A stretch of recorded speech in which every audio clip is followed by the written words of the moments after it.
ਭਾਈ ਸਾਲੋ ਜੀ ਜੋ ਕਿ ਗੁਰੂ ਘਰ ਦੇ ਬਹੁਤ ਹੀ ਸ਼ਰਧਾਵਾਨ ਸਿੱਖ ਹੋਏ ਹਨ। ਆਪ ਜੀ ਨੇ ਸ੍ਰੀ ਗੁਰੂ ਰਾਮਦਾਸ ਪਾਤਸ਼ਾਹ ਜੀ ਤੇ ਸ੍ਰੀ ਗੁਰੂ ਅਰਜਨ ਦੇਵ ਪਾਤਸ਼ਾਹ ਜੀ ਦੀ ਸ਼ਰਨ ਵਿੱਚ ਰਹਿ ਕੇ ਨਿਸ਼ਕਾਮ ਭਾਵ ਨਾਲ ਤਨੋ ਮਨੋ ਗੁਰੂ ਘਰ ਦੀ ਸੇਵਾ ਕਰਕੇ ਗੁਰੂ ਪਾਤਸ਼ਾਹ ਜੀ ਦੀਆਂ ਖੁਸ਼ੀਆਂ ਹਾਸਲ ਕੀਤੀਆਂ ਤੇ ਸਿੱਖ ਇਤਿਹਾਸ ਵਿੱਚ ਇੱਕ ਅਹਿਮ ਥਾਂ ਪ੍ਰਾਪਤ ਕੀਤੀ। ਭਾਈ ਸਾਲੋ ਜੀ ਦਾ ਆਗਮਨ ਭਾਈ ਦਿਆਲਾ ਜੀ ਅਤੇ ਮਾਤਾ ਸੁਖਦੇਵ ਜੀ ਦੇ ਘਰ ਪਿੰਡ ਧੌਲਾ ਕਾਂਗੜ ਮਾਲਵੇ ਦੇਸ਼ ਵਿੱਚ 14 ਅੱਸੂ ਸੰਮਤ 1611 ਬਿਕਰਮੀ ਮੁਤਾਬਕ 29 ਸਤੰਬਰ 1554 ਈਸਵੀ ਨੂੰ ਹੋਇਆ। ਇਸ ਵੇਲੇ ਹੁਮਾਯੂ ਅਤੇ ਸ਼ੇਰ ਸ਼ਾਹ ਸੂਰੀ ਵਿੱਚ ਆਪਸੀ ਜੰਗ ਚੱਲ ਰਹੀ ਸੀ, ਜਿਸ ਕਰਕੇ ਕਈ ਪਿੰਡ ਤਬਾਹ ਹੋ ਗਏ ਸਨ, ਜਿਨ੍ਹਾਂ ਵਿੱਚ ਆਪ ਜੀ ਦਾ ਪਿੰਡ ਧੌਲਾ ਕਾਂਗੜ ਵੀ ਸੀ।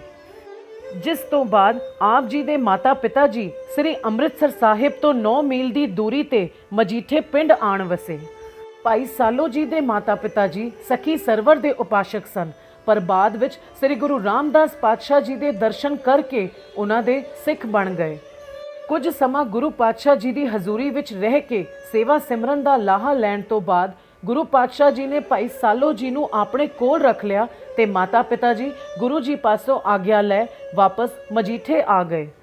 ਹੁਣ ਭਾਈ ਸਾਲੋ ਜੀ ਨੇ ਗੁਰੂ ਜੀ ਦੀ ਸ਼ਰਨ ਵਿੱਚ ਰਹਿ ਸੇਵਾ ਤੇ ਸਿਮਰਨ ਦਾ ਅਭਿਆਸ ਸ਼ੁਰੂ ਕਰ ਦਿੱਤਾ। ਗੁਰੂ ਕਾ ਚੱਕ ਨਗਰ ਦੀ ਸਥਾਪਨਾ ਲਈ ਸ੍ਰੀ ਗੁਰੂ ਰਾਮਦਾਸ ਪਾਤਸ਼ਾਹ ਜੀ ਦੇ ਹੁਕਮ ਅਨੁਸਾਰ ਭਾਈ ਸਾਲੋ ਜੀ ਨੇ 52 ਜਾਤੀਆਂ ਦੇ ਵਪਾਰੀਆਂ ਅਤੇ ਮਜ਼ਦੂਰਾਂ ਨੂੰ ਇੱਥੇ ਲਿਆ ਕੇ ਵਸਾਇਆ। ਭਾਈ ਸਾਹਿਬ ਜੀ ਦੀ ਘਾਲਣਾ ਵੇਖ ਸ੍ਰੀ ਗੁਰੂ ਅਰਜਨ ਦੇਵ ਪਾਤਸ਼ਾਹ ਜੀ ਨੇ ਵੀ ਬਹੁਤ ਪ੍ਰਸੰਨਤਾ ਪ੍ਰਗਟ ਕੀਤੀ ਅਤੇ ਭਾਈ ਸਾਹਿਬ ਜੀ ਨੂੰ ਪੂਰੇ ਅੰਮ੍ਰਿਤਸਰ ਸ਼ਹਿਰ ਦੀ ਬਾਗਡੋਰ ਸੌਂਪ ਦਿੱਤੀ। 1599 ਈਸਵੀ ਵਿੱਚ ਭਾਈ ਸਾਲੋ ਜੀ ਨੇ ਸ੍ਰੀ ਗੁਰੂ ਅਰਜਨ ਦੇਵ ਪਾਤਸ਼ਾਹ ਜੀ ਅਤੇ ਮਾਤਾ ਗੰਗਾ ਜੀ ਦੇ ਵਿਆਹ ਵਿੱਚ ਵੀ ਹੋਰ ਬਹੁਤ ਸਾਰੇ ਮਹਾਨ ਗੁਰਸਿੱਖਾਂ ਨਾਲ ਹਾਜ਼ਰੀ ਭਰੀ ਸੀ ਤੇ ਆਪ ਜੀ ਸ੍ਰੀ ਗੁਰੂ ਹਰਗੋਬਿੰਦ ਪਾਤਸ਼ਾਹ ਜੀ ਦੇ ਵਿਆਹ ਵਿੱਚ ਵੀ ਸ਼ਾਮਲ ਹੋਏ ਸਨ। ਉਸ ਵੇਲੇ ਚੱਲ ਰਹੀ ਅੰਮ੍ਰਿਤਸਰ ਸਰੋਵਰ ਦੀ ਸੇਵਾ ਵਿੱਚ ਭਾਈ ਸਾਹਿਬ ਜੀ ਨੇ ਆਪਣਾ ਭਰਪੂਰ ਯੋਗਦਾਨ ਪਾਇਆ। ਸੇਵਾ ਤੋਂ ਵਿਹਲੇ ਹੋ ਕੇ ਆਪ ਜੀ ਆਪਣੇ ਨਿਵਾਸ ਅਸਥਾਨ ਜਿੱਥੇ ਅੱਜ ਗੁਰਦੁਆਰਾ ਟੋਬਾ ਭਾਈ ਸਾਲੋ ਜੀ ਸਥਿਤ ਹੈ ਚਲੇ ਜਾਂਦੇ ਸਨ। ਉਸ ਵੇਲੇ ਅੰਮ੍ਰਿਤਸਰ ਸ਼ਹਿਰ ਦੀ ਵਸੋਂ ਸਿਰਫ ਟੋਬਾ ਭਾਈ ਸਾਲੋ ਜੀ ਦੇ ਆਸ-ਪਾਸ ਹੀ ਸੀ। ਆਪ ਜੀ ਦੀ ਰਿਹਾਇਸ਼ ਦੇ ਬਾਹਰ ਹੀ ਇੱਕ ਖੂਹ ਸੀ, ਜਿੱਥੇ ਆਪ ਜੀ ਰਾਹ 'ਚੋਂ ਆਉਂਦੇ ਜਾਂਦੇ ਰਾਹੀਆਂ ਨੂੰ ਜਲ ਛਕਾਇਆ ਕਰਦੇ ਸਨ। ਇੱਕ ਵਾਰ ਭਾਈ ਸਾਲੋ ਜੀ ਦੀ ਸਿਹਤ ਠੀਕ ਨਾ ਹੋਣ ਕਰਕੇ ਸ੍ਰੀ ਗੁਰੂ ਅਰਜਨ ਦੇਵ ਪਾਤਸ਼ਾਹ ਜੀ ਆਪ ਭਾਈ ਸਾਲੋ ਜੀ ਦਾ ਪਤਾ ਲੈਣ ਗਏ। ਸਾਰੀ ਰਾਤ ਕੀਰਤਨ ਦੇ ਦੀਵਾਨ ਲੱਗੇ ਤੇ ਭਾਈ ਸਾਹਿਬ ਜੀ ਸਾਰੀ ਰਾਤ ਚੌਰ ਸਾਹਿਬ ਦੀ ਸੇਵਾ ਕਰਦੇ ਰਹੇ। ਸਮਾਧੀ ਖੁੱਲਣ ਤੇ ਜਦੋਂ ਗੁਰੂ ਪਾਤਸ਼ਾਹ ਜੀ ਨੇ ਭਾਈ ਸਾਹਿਬ ਜੀ ਨੂੰ ਸੇਵਾ ਕਰਦਿਆਂ ਵੇਖਿਆ ਤਾਂ ਪ੍ਰਸੰਨ ਹੋ ਕੇ ਭਾਈ ਸਾਹਿਬ ਜੀ ਨੂੰ ਕੁਝ ਮੰਗਣ ਲਈ ਕਿਹਾ, ਜਿਸ ਤੇ ਭਾਈ ਸਾਲੋ ਜੀ ਨੇ ਉੱਤਰ ਦਿੱਤਾ ਕਿ ਆਪ ਜੀ ਦੀ ਮਿਹਰ ਹੈ।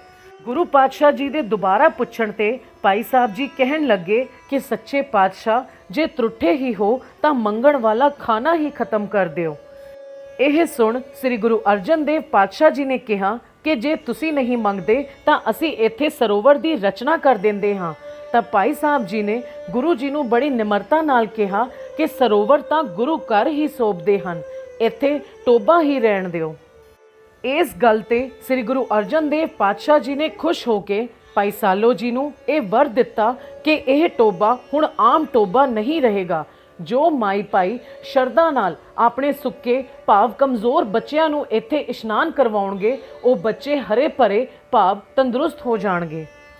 ਇੱਕ ਵਾਰ ਅੰਮ੍ਰਿਤ ਸਰੋਵਰ ਨੂੰ ਪੱਕਿਆਂ ਕਰਨ ਲਈ ਆਵਿਆਂ ਵਿੱਚ ਵਰਤਿਆ ਜਾਣ ਵਾਲਾ ਬਾਲਣ ਮੁੱਕ ਜਾਣ ਤੇ ਭਾਈ ਸਾਲੋ ਜੀ ਨੇ ਪੰਡੋਰੀ ਵੜੈਚ ਆਦਿ ਪਿੰਡਾਂ ਵਿੱਚ ਜਾ ਕੇ ਇਹ ਹੋਕਾ ਦੇ ਦਿੱਤਾ ਕਿ ਜੋ ਸਰੋਵਰ ਲਈ ਇੱਟਾਂ ਪਕਾਉਣ ਵਾਸਤੇ ਬਾਲਣ ਲਈ ਇੱਕ ਪਾਥੀ ਦੇਵੇਗਾ, ਉਸ ਨੂੰ ਪੁੱਤਰ ਦੀ ਦਾਤ ਪ੍ਰਾਪਤ ਹੋਵੇਗੀ। ਪਿੰਡਾਂ ਵਾਲਿਆਂ ਵਿੱਚ ਕਈ ਲੋਕ ਪੁੱਤਰਾਂ ਦੀ ਦਾਤ ਤੋਂ ਵਾਂਝੇ ਸਨ, ਜਿਸ ਕਰਕੇ ਪਿੰਡ ਵਾਲਿਆਂ ਨੇ ਇੱਕ ਦੀ ਥਾਂ ਬਹੁਤੀਆਂ ਪਾਥੀਆਂ ਲਿਆ ਕੇ ਗੱਡੇ ਭਰ ਦਿੱਤੇ।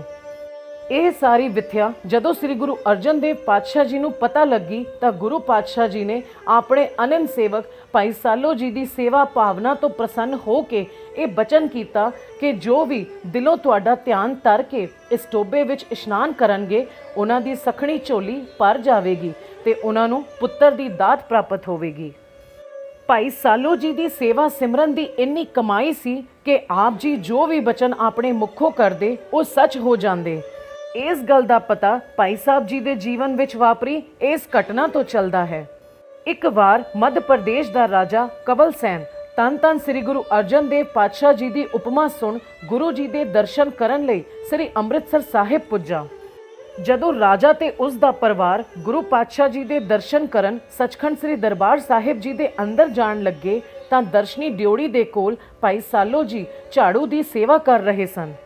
ਉਸ ਵੇਲੇ ਰਾਜੇ ਦੇ ਪੁੱਤਰ ਨੇ ਕੁੜੀਆਂ ਵਾਲਾ ਪਹਿਰਾਵਾ ਪਾਇਆ ਹੋਇਆ ਸੀ ਤੇ ਅਚਾਨਕ ਰਾਜੇ ਦੇ ਪੁੱਤਰ ਦਾ ਪੈਰ ਭਾਈ ਸਾਹਿਬ ਜੀ ਦੀ ਝਾੜੂ ਤੇ ਜਾ ਲੱਗਾ, ਜਿਸ ਤੇ ਭਾਈ ਸਾਹਿਬ ਜੀ ਦੇ ਮੂੰਹੋਂ ਸੁਭਾਵਿਕ ਹੀ ਨਿਕਲ ਗਿਆ ਕਿ ਪੁੱਤਰੀ ਧਿਆਨ ਨਾਲ ਚਲੋ।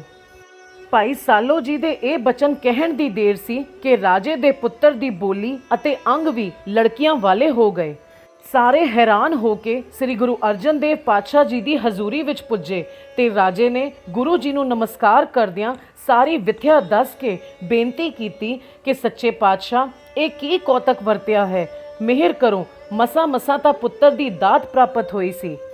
ਸਤਿਗੁਰੂ ਜੀ ਸਮਝ ਗਏ ਕਿ ਇਹ ਬਚਨ ਭਾਈ ਸਾਲੋ ਜੀ ਦੇ ਹੀ ਹਨ, ਜਿਨ੍ਹਾਂ ਦੇ ਵਾਕ ਅਟਲ ਹੁੰਦੇ ਹਨ। ਸਤਿਗੁਰੂ ਜੀ ਨੇ ਰਾਜੇ ਨੂੰ ਆਖਿਆ ਕਿ ਉਸ ਮਹਾਨ ਬਾਬੇ ਦਾ ਵਾਕ ਖਾਲੀ ਨਹੀਂ ਜਾਂਦਾ, ਪਰ ਹੁਣ ਤੁਸੀਂ ਇਸ ਲੜਕੀ ਨੂੰ ਲੜਕਿਆਂ ਵਾਲਾ ਪਹਿਰਾਵਾ ਪਾ ਕੇ ਕੱਲ ਉਸੇ ਵਕਤ ਲਿਆਓ ਜਿਸ ਵੇਲੇ ਬਾਬਾ ਜੀ ਭਾਵ ਭਾਈ ਸਾਲੋ ਜੀ ਝਾੜੂ ਦੀ ਸੇਵਾ ਕਰਦੇ ਹੋਣ ਤੇ ਇਹ ਲੜਕਾ ਆਪਣੇ ਪੈਰ ਬਾਬਾ ਜੀ ਦੀ ਝਾੜੂ ਤੇ ਰੱਖ ਦੇਵੇ। ਦੂਜੇ ਦਿਨ ਗੁਰੂ ਪਾਤਸ਼ਾਹ ਜੀ ਦੇ ਕਹੇ ਮੁਤਾਬਕ ਰਾਜੇ ਨੇ ਉਸੇ ਤਰ੍ਹਾਂ ਕੀਤਾ ਤਾਂ ਭਾਈ ਸਾਲੋ ਜੀ ਨੇ ਫੇਰ ਉਸ ਲੜਕੀ ਜਿਸ ਨੇ ਲੜਕਿਆਂ ਵਾਲੇ ਬਸਤਰ ਪਾਏ ਹੋਏ ਸਨ ਨੂੰ ਕਿਹਾ ਕਿ ਪੁੱਤਰ ਧਿਆਨ ਨਾਲ ਚਲੋ, ਜਿਸ ਤੋਂ ਬਾਅਦ ਉਹ ਲੜਕੀ ਫੇਰ ਤੋਂ ਲੜਕਾ ਬਣ ਗਈ। ਇਹ ਸਭ ਵੇਖ ਰਾਜੇ ਨੇ ਸਾਰਿਆਂ ਸੇਵਕਾਂ ਸਮੇਤ ਬਾਬਾ ਜੀ ਭਾਈ ਸਾਲੋ ਜੀ ਦੇ ਚਰਨ ਫੜ ਲਏ। ਭਾਈ ਸਾਲੋ ਜੀ ਦੀ ਭਗਤੀ ਦੀ ਸ਼ਕਤੀ ਨੇ ਗੁਰਬਾਣੀ ਵਿੱਚ ਦਰਜ ਸਾਧ ਬਚਨ ਅਟਲਾਦਾ ਦੇ ਮਹਾਵਾਕ ਨੂੰ ਪ੍ਰਤੱਖ ਕਰ ਵਿਖਾਇਆ। ਛੇਵੇਂ ਪਾਤਸ਼ਾਹ ਧੰਨ ਧੰਨ ਸ੍ਰੀ ਗੁਰੂ ਹਰਗੋਬਿੰਦ ਸਾਹਿਬ ਜੀ ਜਦੋਂ ਗਵਾਲੀਅਰ ਤੋਂ ਵਾਪਸ ਸ੍ਰੀ ਅੰਮ੍ਰਿਤਸਰ ਸਾਹਿਬ ਪੁੱਜੇ ਤਾਂ ਕੁਝ ਸਮੇਂ ਬਾਅਦ ਲਗਭਗ 74 ਵਰਿਆਂ ਦੀ ਉਮਰ ਵਿੱਚ ਭਾਈ ਸਾਲੋ ਜੀ ਅਕਾਲ ਚਲਾਣਾ ਕਰ ਗਏ।